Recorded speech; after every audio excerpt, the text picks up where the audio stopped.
Hi everybody, this is Tracy Bookman, owner of Homestead Roofing, and welcome to today's weekly walk in the park. We've got a bonus episode today in light of what just happened in Colorado Springs yesterday. Anyway, this is where we take 3 minutes to answer your questions about roof repairs, roof replacements, the insurance claim process. So today's question is a very important one. Again, like I say, in light of what happened in Colorado Springs yesterday, should I give a roofer any money up front? So yesterday, Colorado Springs got pounded with a pretty good hailstorm. Some parts of town, it was actually the third one this week. And so you can expect all of the canvassers to start hitting the neighborhoods.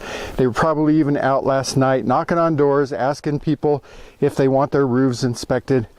And so here's what happens, okay? The scams are that roofing contractor will get a contract signed, an agreement signed, whatever you want to call it, with a homeowner, and will ask for a deposit. Oftentimes, if the homeowner hasn't already filed an insurance claim and hasn't received an insurance check, they're going to just wait until that insurance check arrives. But once that insurance check shows up, the roofing contractor asks for it and basically takes the money and runs. So a few years ago, there was a roofer here, collected about $500,000, never did any work, took off with the money.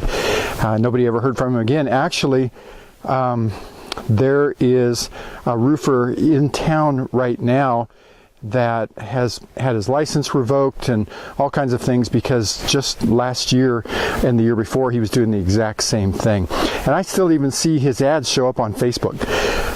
So that's the kind of thing that you have to watch out for. Colorado in 2012 passed Senate Bill 38, which states that a roofer is not allowed to collect a deposit unless he's going to hold those funds in trust until materials have been delivered to the roof or to the property.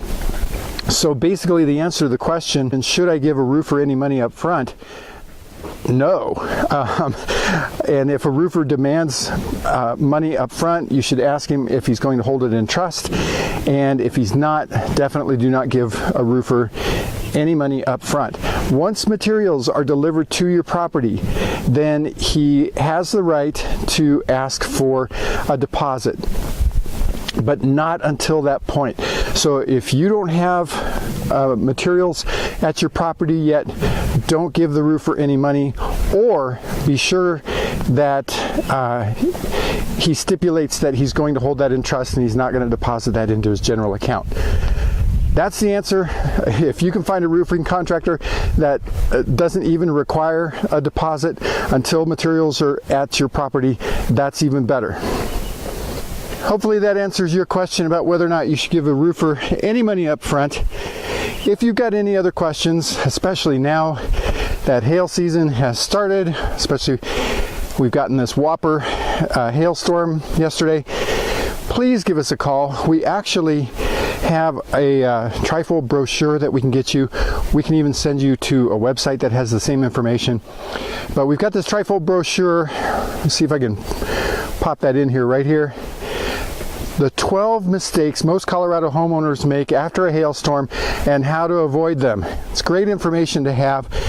We'll be covering some of that information on our weekly videos, but you can also request this brochure and we'll get that to you. Otherwise, give us a call at our office at 433, right here, 433-6991. We'll answer any of your questions. You can also go to our website right down here, homesteadroofingcolorado.com, where we've got tons of tips, information, and education for homeowners. And we will see you next week on our weekly walk in the park.